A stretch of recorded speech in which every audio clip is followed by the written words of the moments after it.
Bienvenue sur Les Apprentis Lecteurs, le Trône de Fer, le podcast lecture-relecture du Trône de Fer ou Song of Ice and Fire, ou la Canción de Hielo y Fuego, comme diraient nos amis espagnols. Qui n'ont plus assez d'argent pour se payer la licence. Sans spoiler, bien sûr. Donc voilà, on se retrouve aujourd'hui avec Guillaume, mon membre d'équipage. Toujours là, le Nakama. Et c'est parti. Ah ouais, d'accord, comme ça, on est parti, ok. Donc dans ce chapitre, on va retrouver Ned, qui a enfin percuté la raison de la mort de Jon Arryn, et qui va décider d'en discuter face à face avec Cersei dans le bois sacré du Donjon Rouge. Cersei ne nie pas une seule seconde sa relation avec Jaime. Elle avoue même avoir avorté de l'enfant qu'elle aurait pu avoir avec Robert, et elle ira même jusqu'à avouer la raison de la chute de Bran. Elle demande à Ned d'être bon avec elle et qu'elle saura le remercier. Mais Ned lui conseille de s'exiler le plus loin possible, car Robert fera tout pour lui faire payer quand il ira lui raconter les infidélités de sa femme. C'est plus que des infidélités. Ouais, c'est un peu à ce stade. Ouais, bon là, c'est vrai que c'est des infidélités avec circonstances aggravantes. Circonstances très aggravantes. Alors, le chapitre débute par une consultation de Ned chez le maître Pycelle concernant sa blessure. Selon le maître, le fait qu'Eddard de souffre est un bon signe. Cela signifie qu'il se rétablit. Il lui donne quand même du lait de pavot si la douleur devient insurmontable. Et j'ai explosé quand Pycelle lui a dit le sommeil est le meilleur des médecins, et que Ned lui répond juste préféré vous décerner la palme.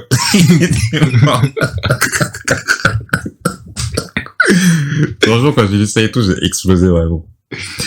On dirait que le maître Pycelle il fait franchement, si tu veux dormir, te prive pas, genre en mode vas-y dors, tu nous feras le problème, genre. Ah, c'est mieux que tu dormes.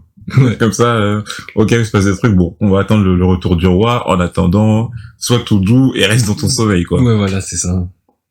Et en fait, je trouve que Ned, parfois, il peut être aussi cynique et satirique que Tyrion envers les personnes qu'il aime pas. Certaines fois, il a des répliques assez cinglantes, en fait. Ouais. Envers Littlefinger, envers Varys. Juste préféré vous décerner la palme, franchement, c'était pas mal.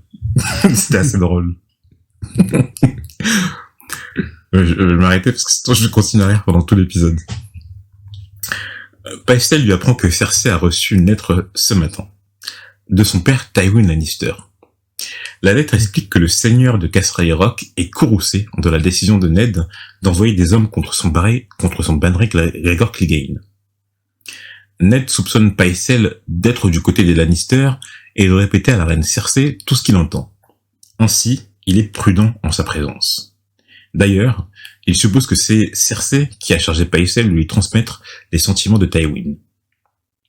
Donc voilà, on l'avait déjà dit lors du procès que Ned, enfin lors de la plaidoirie des paysans et des seigneurs à Ned, c'est Pycelle qui avait défendu Gregor Clegane ainsi que Tywin Lannister, mais bon là c'est vraiment confirmé que Pycelle est vraiment dans la poche des Lannister.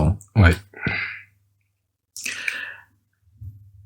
Mais je comprends pas pourquoi il est dans la poche de Lannister. Enfin, je veux dire, qu'est-ce qu'ils ont à lui offrir? Ouais, c'est vrai qu'il, franchement, où est-ce qu'il peut, qu'est-ce qu'il peut gagner de plus, quoi? Mais après, quand on y son réfléchit, statut, peut-être que, parce qu'on sait pas quand on y réfléchit, on connaît pas le nom de famille des maîtres. Enfin, on dit maître Pycelle, mais d'où il vient? ouais, bah ouais, normalement, il vient de quelque part, quoi. Normalement, il viendrait quelque part. Donc, c'est vrai que quand il pense maître Luwin, maître Aemon de la garde de nuit, tous les maîtres, on connaît pas du tout leur nom de famille, donc on connaît pas du tout, leur famille, et même s'ils viennent pas de famille noble, au moins leur terre, quoi. Ouais, c'est donc, vrai. peut-être qu'il y a des affiliations qu'on connaît pas, mais qui sont, je sais pas trop. En tout cas, en y réfléchissant, on connaît pas du tout la provenance des maîtres. Ned pensait alors à Sansa et comment, malgré le fait que ce soit encore une enfant, elle avait fait comprendre à Ned quel était le secret que Jon Arryn cherchait, la raison pour laquelle il a été tué. Bon, alors, le secret le secret que Jon Arryn cherchait, bon, ça, on l'a déjà évoqué, sûrement, bon, en fait, c'est pas sûrement, maintenant c'est confirmé, noir sur blanc, que les enfants, que Joffrey Tommen et Myrcella ne sont pas les enfants de Robert, mais les enfants de Cersei et Jaime. Mais par contre, du coup, Ned, il dit que c'est la raison pour laquelle c'est Jon Arryn a été tué. Or, c'est faux. Vu qu'on sait que Jon Arryn, il a été tué, Varys dit que ou en tout cas, Varys et Illyrio Mopatis sont complotés, soi-disant, pour la mort de Varys, quoi. Enfin, pour la mort de Jon Arryn, pardon. Ouais. Donc, Ned, il se trompe sur ça, mais bon, en tout cas, oui, c'est bien ce que cherchait Jon Arryn, sûrement. Et donc on rappelle, hein, Illyrio et Varys, alors ils ont dû faire ça parce qu'ils voulaient. C'est un peu compliqué parce qu'on a l'impression qu'ils veulent stopper l'escalade de conflit qui est en ce moment. Ils veulent, tu sais, ils ont dit, enfin, tu sais, c'est Illyrio Mopatis qui a dit à Varys que tout allait trop vite, qu'il fallait calmer le loup et le lion parce qu'ils n'étaient pas encore prêts pour quelque chose. Bon, sûrement pour les Targaryens, vu qu'on sait que Illyrio a aidé Daenerys et Viserys. Donc sûrement ils attendent que Viserys soit là avec son armée de Dothraki débarque sur Westeros. Littlefinger arrive ensuite auprès de Ned, mais il sera bref, car Lady Tanda l'attend pour un déjeuner. Alors du coup, Guillaume, on avait déjà évoqué Lady Tanda. Est-ce que tu te rappelles à quel moment ? Non, je me rappelle pas. Oui. Alors, en fait, Lady Tanda, tu sais, c'est juste après que Robert apprend que Daenerys est enceinte, il convoque son conseil restreint et donc il discute de la façon dont ils doivent tuer Daenerys. Donc voilà, donc Robert s'énerve, etc. Ned quitte le conseil en disant qu'il ne sera plus main du roi, qu'il ne cautionnera pas la mise à mort de cet enfant. Et juste après, en fait, Littlefinger vient le rejoindre. Attends. Ouais, ok. Littlefinger vient le rejoindre et il lui dit que justement, lui, il a milité pour que ça soit pas les sans-visages qui tuent Daenerys, mais que ça soit des reîtres, parce que comme ça va échouer, vu que les reîtres échoueront au meurtre de Daenerys face aux Dothraki. Et en fait, à ce moment-là, il dit qu'il doit quitter Ned, parce qu'il doit déjeuner avec Lady Tanda, qui veut le faire marier à sa fille. Ouais, d'accord, mais ça me revient, mais en fait, genre, je sais pas, j'ai hésité. Non, c'est pas... C'est des trucs franchement que j'ai pas noté lors de ma première lecture. Hein. Les petits trucs comme ça, je trouve que c'est c'est parce qu'on fait justement cette lecture approfondie que forcément on le note, mais c'est compréhensible. Et du coup, on apprend que la fille de Lady Tanda serait assez grosse, donc c'est peut-être la raison pour laquelle Lady Tanda aurait des difficultés à la marier. Hein. Littlefinger apprend à Ned que des restes des francs-coureurs affluent à Casterly Rock, où Tywin Lannister a déjà convoqué le ban. Cela, plus le fait que Robert ne soit toujours pas revenu de sa chasse, irrite profondément Ned. Les loups avaient trouvé en premier le cerf-blanc qu'ils cherchaient, mais Robert s'était mis en quête d'un sanglier. Si fait que de nombreuses personnes étaient déjà revenues de la chasse, comme les Royce, donc on a Yohn Royce, Yohn le Bronzé, c'est le seigneur Royce, hein, Lord Royce, ainsi que son fils Robert, de qui on se rappelle, Ned avait chargé de prévenir Yohn des décisions qu'il avait prises. En fait, il avait chargé Robert Royce d'aller prévenir son père, qui était Yohn Royce, qui était parti chasser avec Robert, des décisions qu'il a prises par rapport à Gregor Clegane. D'accord, ok. Geoffrey Baratheon était aussi revenu, ainsi que le limier, Sandor Clegane, son bouclier Lige, Balon Swan et d'autres. Donc Balon Swan, est-ce que Il me semble que les Swans, c'est des vassaux des Baratheons. Ouais. Et il était venu participer au tournoi de la main, Balon Swan. Ouais. En parlant de Sandor Clegane, Littlefinger insiste auprès de Ned que, bien qu'il déteste son frère, Sandor considérait que c'était à lui et à lui seul de l'éliminer, si bien qu'il puisse même être en colère contre cet ordre. Donc on se rappelle de l'histoire entre Sandor et Gregor Clegane. Ouais. Gregor l'avait brûlé à cause d'un jouet. Voilà. Et que depuis, c'est pas la folie entre les deux. Ouais. Surtout que compréhensible. On soupçonnait Gregor d'avoir tué leur père. Ouais. Et même pendant quand ils se sont affrontés lors du tournoi de la main, Gregor, clairement, il vise la tête, lui. Hein. Enfin. Littlefinger, en sortant, tomba sur le livre de la généalogie des 7 couronnes, et Ned fut à 2 doigts de lui révéler sa découverte, mais se ravisa. Il ne faisait pas confiance à Littlefinger, malgré le fait qu'il l'ait aidé à chercher le secret de Janarin avec les bordels, et le fait qu'il ait caché Catelyn lors de sa venue à Port-Réal, dû à sa sauvette lors de l'attaque de Jaime. Donc ouais, Littlefinger s'était sauvé en plein milieu, hein, au moment où justement les rixes allaient commencer, il s'était faufilé pour aller chercher le guet de Port-Réal. En fait, Ned ne faisait confiance à personne qui appartenait à Port-Réal, ni à Varys, encore moins à Pycelle, et même Barristan Selmy qui était un peu trop rigide pour Ned. C'est l'hôpital qui est sous de la charité. Hein. Ouais, donc si Ned trouve Barristan Selmy rigide, c'est qu'il est vachement rigide, hein. Ouais. Vachement raide. Ned d'ailleurs hésitait à parler de sa découverte à Robert. Bien que Robert soit de base un homme de juste, qu'il ait pardonné à Pycelle, Varys et Balon Greyjoy. Donc pourquoi il a pardonné à Pycelle et Varys? Parce que eux deux appartenaient au conseil restreint de Aerys II Targaryen, le roi fou. Ouais. Et Balon Greyjoy, à cause de la rébellion des Greyjoy, hein, avec même la bataille à pic dont on a déjà parlé, parce que là-bas c'était illustré Thoros de Myr, par exemple, avec son épée enflammée. Mais bon, il y avait des choses pour lesquelles la folie de Robert prenait le pas. Comme lorsque Tywin Lannister lui avait apporté, après le sac de Port-Réal, le cadavre des enfants de Rhaegar Targaryen et Elia Martell, Rhaenys et Aegon. S'il apprenait la vérité, aucun Lannister ne résisterait à sa charge. Mais il ne pouvait pas garder le silence, il avait des devoirs envers Robert, au même Janarin et Bran, qui avaient dû se rapprocher de la vérité. Donc qu'est-ce que tu penses par rapport à ça? Est-ce que tu penses que, bon, c'est vrai que Robert, je pense que s'il apprend ça, ça va être un carnage, hein. Ah, moi, je pense que ça va chier, tu vois. Et en même temps, tu dis que Robert, il a tellement changé depuis... Ouais, qu'il s'est devenu un peu une baltringue face au Lannister, genre, il est tout le temps un peu, genre, bon, il y a un statu quo, on va rester là, hein, on va rester là, Je pense un peu qu'ils sont pris au piège, tu vois. Ouais.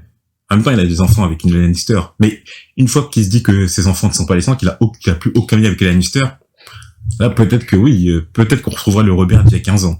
Ouais, non mais franchement, ouais, je pense que quand il apprend une nouvelle comme ça, je pense que le naturel, il va revenir en Y. Hein. C'est sûr.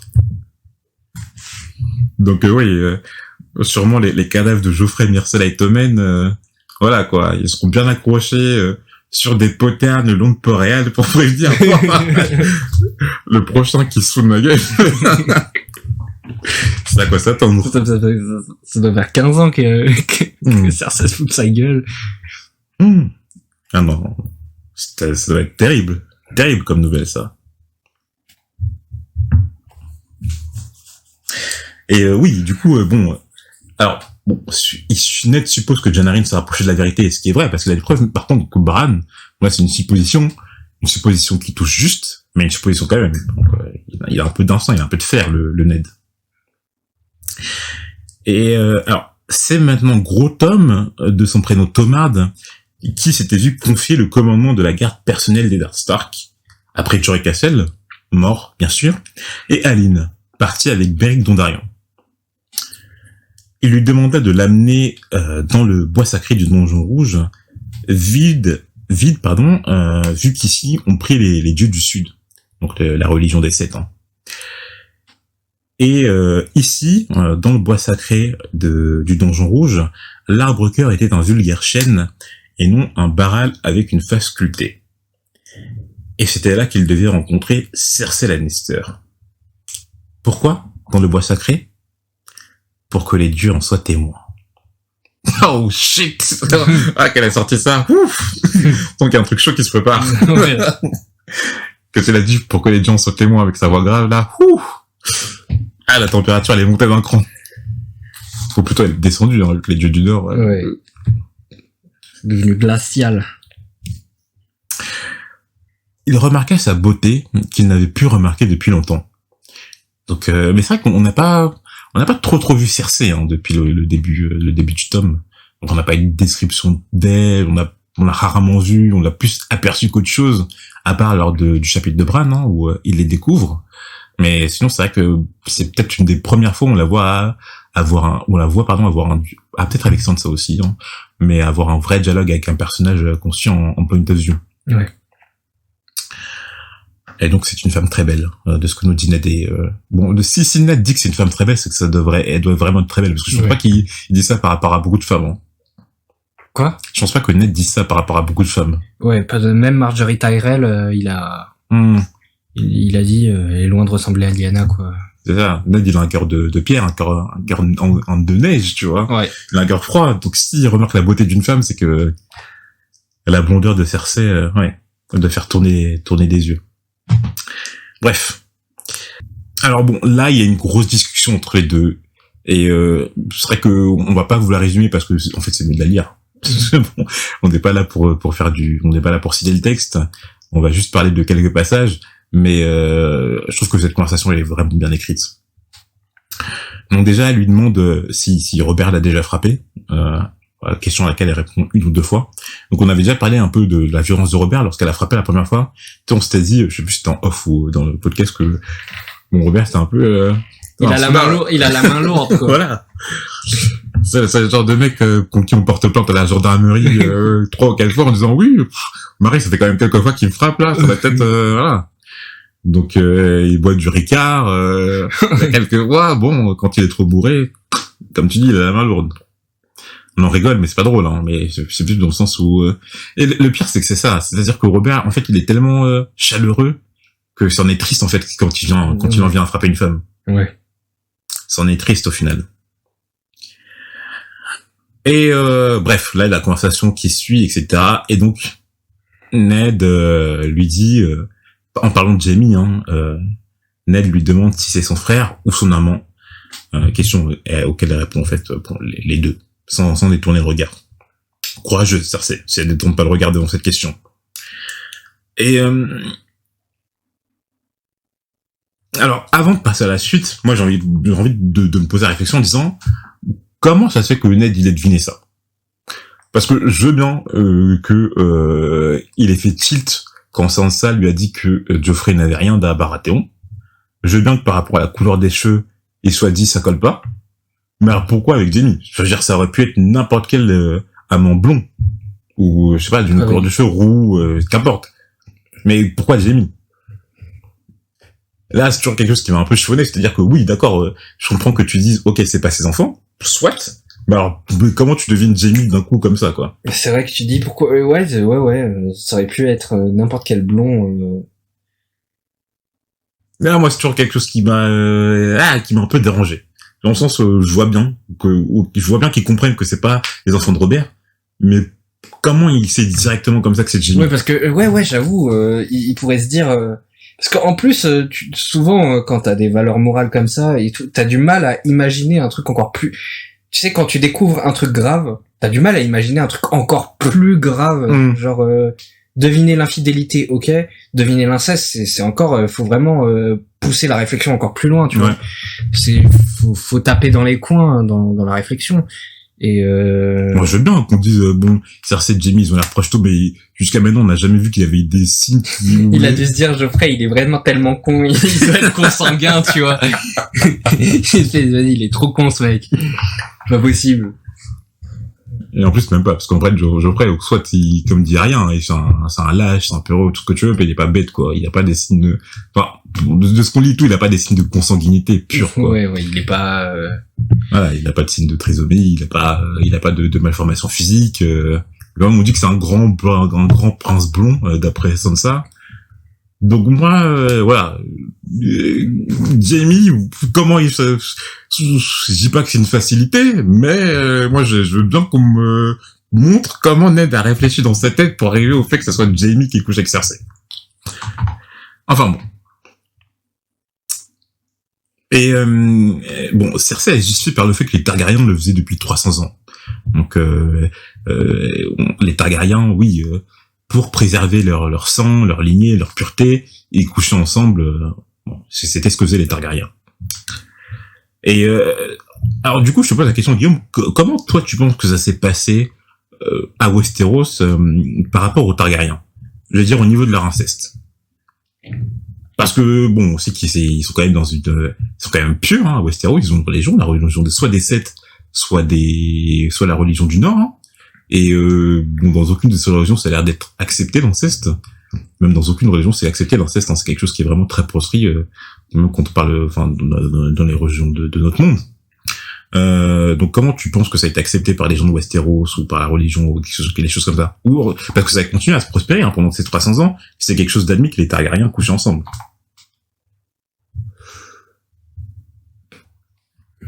Je pense ils ont dû se dire oh c'est une tradition valérienne.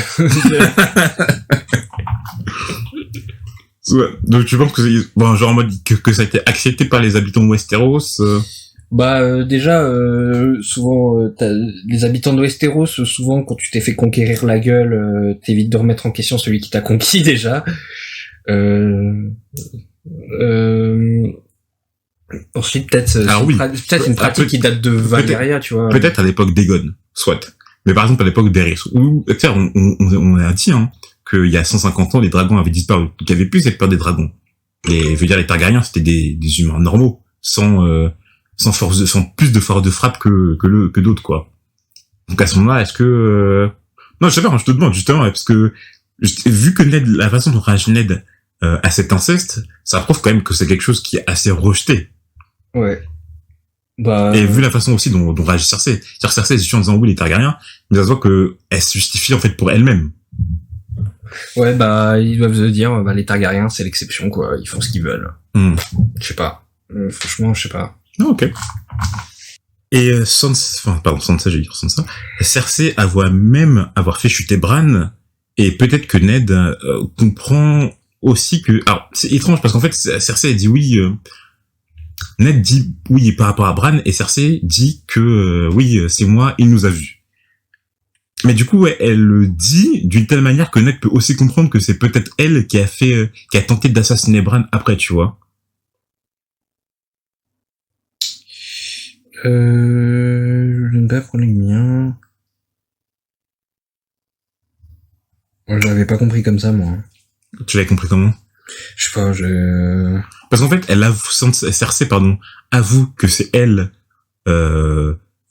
et en fait, on sait même pas trop ce qu'elle avoue par rapport à Bran. En fait, elle dit oui, c'est moi par rapport à Bran. Mais moi quoi? Moi qui l'ai fait chuter, ou en plus, qui ai fait tenter de l'assassiner. Donc je pense que Ned, si vu comme ça, il peut penser que Cersei a fait les deux, hein. Ouais, parce que tout ce qu'elle dit, c'est il nous a vus. Et après, elle brouille, elle se justifie un peu. Vous aimez vos enfants, n'est-ce pas? Ouais. Donc en fait, elle parle pas de l'acte en lui-même. Et ce qui fait que Ned, il peut penser aux deux actes. Ouais. C'est vrai que on peut pas savoir si elle avoue la chute ou elle avoue la tentative d'assassinat. C'est vrai. C'est quelque chose aussi qui m'a un peu dérangé pendant la lecture, mais bon, c'est quelque chose que je note avec toi. Elle brouille les pistes. C'est comme avec Jon Arryn, elle avoue pas. Enfin, elle avoue pas. Ouais. Et enfin, elle avoue que Joffrey, Tommen et Myrcella étaient de Jaime. Donc voilà, un mystère de résolu. En fait non, on l'avait même pas posé dans nos mystères parce que au bout d'un moment ça nous semblait évident, donc on l'avait pas mis dans nos questions principales. Mais voilà, maintenant on va commencer à appeler Joffrey Lannister. Enfin, même pas, on peut tous que c'est pas un Lannister, vu qu'il est né hors mariage. Donc, en vérité, ça serait, c'est quoi la base? C'est pas Geoffrey, on connaît pas encore le nom de bâtard enfin, en fait, non, parce en plus, ils sont nés à Port-Réal, on sait pas trop s'ils sont nés à Port-Réal ou Casterly Rock. Mais de toute façon, on connaît pas du tout le nom, de bâtard, soit de Port-Réal, soit de Casterly Rock encore. Mais bon, en tout cas, c'est pas des baratés, c'est tout ce qu'on sait. Et Ned comprenait enfin la phrase « La graine est vigoureuse » qu'avait murmuré Jon Arryn avant sa mort. Donc nous, on l'avait déjà compris, je crois on en avait parlé dans un des épisodes. Oui. Donc, qui fait référence vraiment aux caractéristiques physiques des Baratheons, les cheveux de jet, qui est une pierre précieuse noire. Ouais, c'est ça. Et donc, et qui, on a l'impression... appartenait à tous les bâtards qu'avait engendré Robert. Ouais. Et que même au cours de l'histoire, il y a eu plusieurs mariages entre Baratheon et Lannister, et à chaque fois, toujours l'enfant avait les cheveux noirs. Cersei explique ensuite comment elle n'a jamais eu d'enfant de Robert. Elle était tombée enceinte, mais une fois, mais une femme dénichée par son frère, elle l'avait fait avorter. Donc bon, on sait pas trop comment ça marchait l'avortement à cette époque-là. Bah, elle a dit récurer, je crois. Elle a dit le verbe récurer. Mais récurer, parce que je suppose qu'on n'a pas mis Cersei sur un étrier en étant avec des pinces et en retirant l'embryon de son endomètre. Non. Bah, t'as déjà vu une vraie IVG? Tu l'as vu en vrai? Non. Ok, bah en gros, tu mets en position gynécologique, ils ont une petite aspi comme ça, et c'est pas très beau à voir, mais après avoir dilaté le col, ils enfoncent à l'intérieur et ils récurent comme ça. Et en même temps, le truc il aspire et à un moment ça lui... D'accord, ok. Et voilà. Et c'est assez brutal, hein, ça peut saigner de ouf, hein, c'est pas très beau à voir. Donc tu sais ce qui s'est passé en gros. Ouais, version sauvage, mais ouais, version je te prends une cuillère, vas-y que je te prends une cuillère, je te l'enfonce dans le col et je récure quoi. Ouais. Et je gratte l'endomètre avec l'embryon avec quoi. Ouais, ça c'est ça. C'est barbare. D'ailleurs, ça m'étonne que même après ça, tu peux avoir encore des enfants parce que ça doit bien niquer ton utérus, hein. Bah non, l'endomètre il se refait. Non, mais dans une IVG normale, mais genre en mode, tu vois. Tu dois avoir plein de risques et tout. Bah, t'as surtout le risque d'infection, quoi. Ça se trouve, elle a une salpingite, hein. Elle a une méga salpingite dégueulasse. Et donc, lorsque Robert, avait trop bu et qu'il allait dans la couche de Cersei, elle le faisait jouir d'autres manières que celle traditionnelle. Je l'imagine trop regarder le mur d'à côté et le branler comme ça. C'est ça, genre. Ouais, attends. J'ai mis notre podcast qu'il était non explicite. Arrête. Désolé, peut-être que des enfants nous écoutent. J'essaye juste de faire en sorte d'éclaircir le texte un peu, tu vois. Mais puis bon, si tu lis Game of Thrones, normalement tu dois être prêt psychologiquement. Non, c'est vrai. Ouais, mais et du coup que Robert il s'en souvenait jamais. Mais bon, il doit avoir vraiment bu pour jamais s'en souvenir, hein. Ouais. Il devait être vraiment loin. Les rares fois où j'ai blackout, j'ai dû y aller, hein. Et je suppose que Robert c'est une caisse, tu vois. Je pense que Robert c'est une caisse, il peut s'enfiler des bouteilles. Cersei a commencé à haïr Robert dès leur nuit de noces, en vérité. Lorsque, en pleine action, pour être moins explicite que toi, Guillaume, il a murmuré le nom de Lyanna. Et à ce nom, une pluie de pétales de rose bleu pâle empourpra la vision de Ned. Et donc, alors en off, tu m'avais posé la question par rapport à ces pétales de rose bleu pâle, parce que c'est vrai qu'on n'en avait pas parlé, mais dans le rêve qu'avait fait Ned, dans le rêve de la tour de la joie, on nous dit que justement cette tour se superposait avec un ciel bleu et en fait du sang bien rouge quoi, et qu'il y avait aussi sur cette superposition des roses bleu pâle. Et donc c'est quelque chose qui a l'air de pop assez souvent en la mention de Lyanna particulièrement. Ouais. Donc sûrement ça doit avoir un lien avec tout ça, hein, avec la promesse qu'elle lui a fait, avec ce qui s'est passé à la Tour de la Joie, avec et notre théorie principale est surtout que notre théorie c'est la théorie principale, ce serait que Jon serait le fils de Rhaegar et de Lyanna. Mais pour l'instant, on n'a pas trop de signification. On va pas t'en une pour l'instant ou pour je sais pas, je me dis si c'était pas un viol de Rhaegar et que Rhaegar aimait sincèrement Lyanna, me dire peut-être que Rhaegar lui avait apporté un bouquet et qu'il y avait un bouquet là où Lyanna était morte en couche, tu vois. Je pense éventuellement à ça, mais après je sais pas trop. Je pense que c'est ça, mais d'accord. Afin d'acheter le silence de Ned, Cersei lui fit des avances on ne peut plus suggestive, la main au niveau de sa cuisse. Mais Ned était un homme d'honneur et n'allait pas répondre à ses avances. D'honneur? Cersei en rit. Ned avait bien un bâtard là-bas dans le nord, et qui était sa mère? Une catin. Ou peut-être cette Lady Ashara Dayne. Et en parlant d'Ashara Dayne, on apprend par Cersei, du coup, qu'elle s'est apparemment suicidée en se jetant dans la mer. Donc, bon, ça rajoute du mystère à cette Ashara Dayne, hein. Ouais. Ça fait plusieurs fois qu'on l'évoque. Et justement, la dernière fois, je crois que dans l'épisode, on s'était dit, mais bon, ça devait être une rumeur assez insistante et qui était bien fondée, vu que ça en est arrivé aux oreilles de Catelyn. Mais si ça en est arrivé aux oreilles de Cersei, c'est que ça a vraiment fait le tour de cette couronne. Ouais. Donc, bon, aux yeux de tout le monde, Ned a été infidèle, vu qu'il a eu un bâtard, forcément.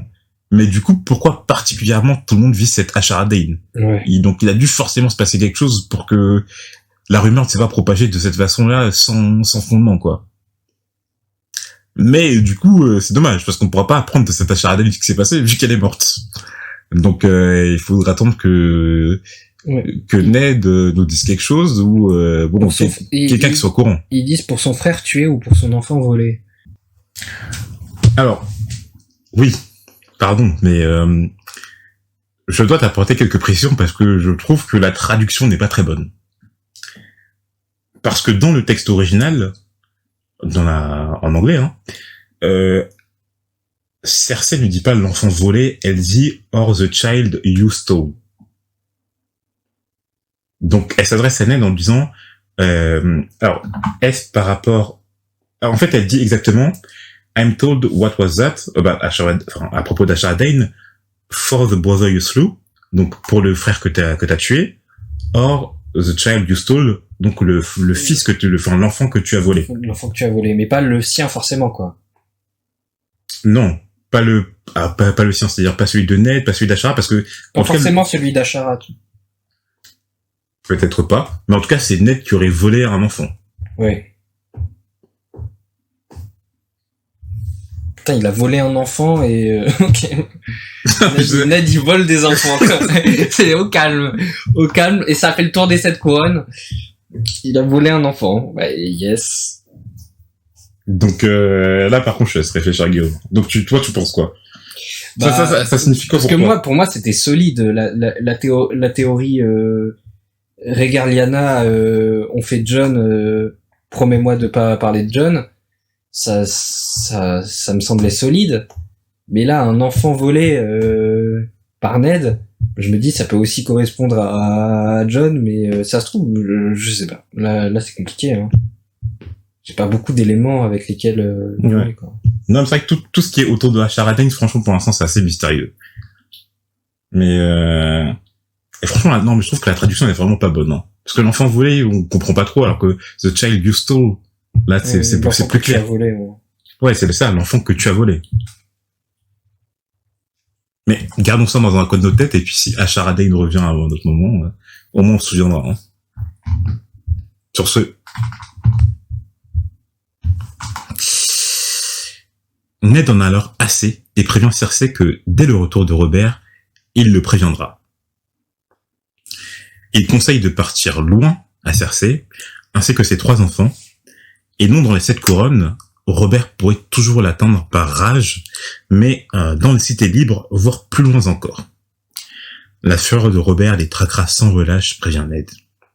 En clôture de ce chapitre, Cersei réplique que c'était une erreur, il y a 15 ans, que Ned ne soit pas monté sur le trône. Il trouva Jaime assis dessus, l'en fit descendre, mais ne monta pas sur le trône et le laissa à Robert. Pour Ned, ce n'était pas une erreur, mais Cersei insiste. Quand on s'amuse au jeu des trônes, il faut vaincre ou périr, il n'y a pas de moyen terme. Et ça, c'est vraiment la phrase typique de la série. Ouais. C'est la phrase qui apparaissait dans la bande-annonce de la saison 1. Ouais. When you play the Game of Thrones, you win or you die, there is no middle terms, quelque chose comme ça. Non, there is no middle ground. Et ouais, donc ça c'est vraiment le truc, la phrase accrocheuse typique, quoi. Bah c'est de cette phrase d'où on tire le nom du premier tome, quoi. Exactement. Et du coup, je crois que je t'ai jamais posé la question, c'est vrai, mais tu vois pourquoi tu penses que Ned ne soit pas monté sur le trône?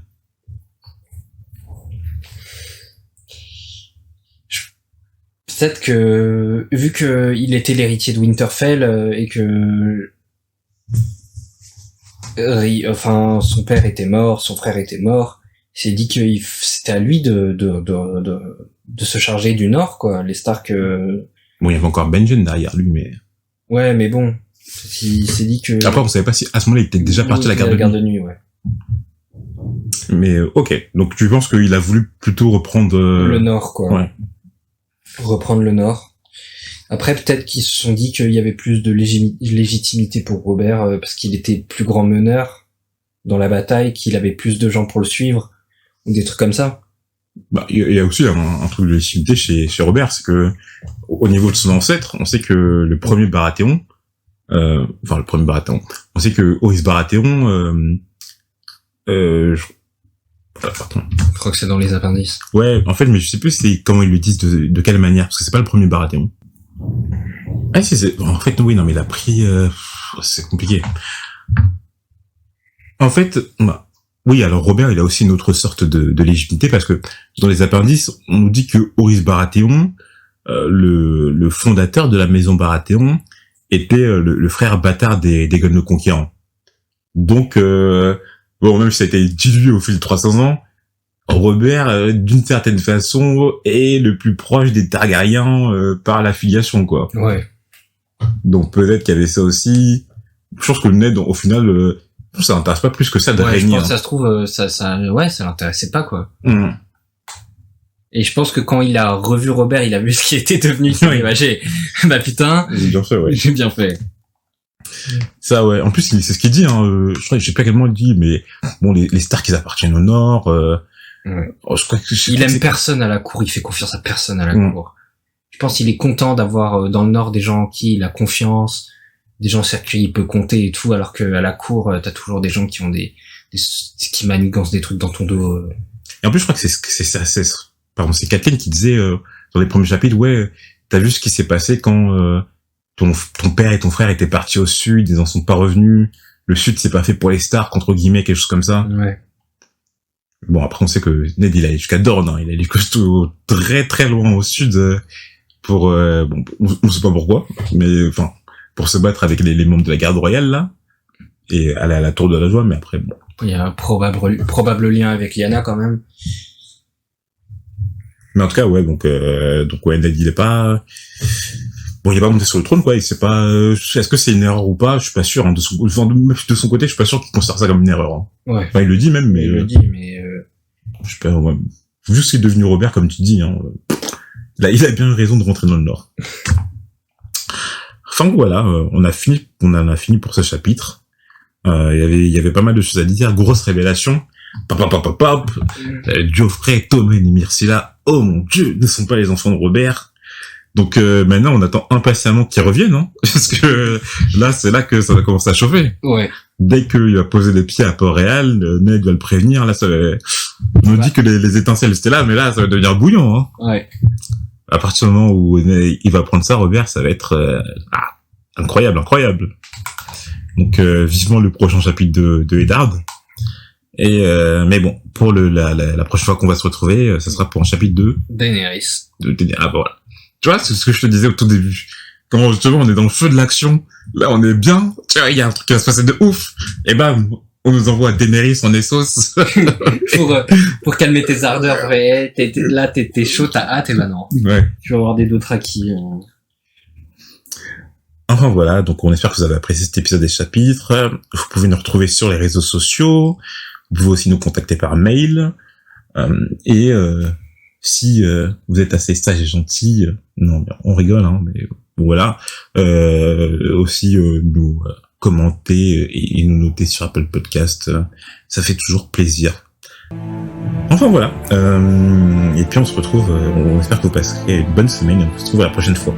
À la prochaine.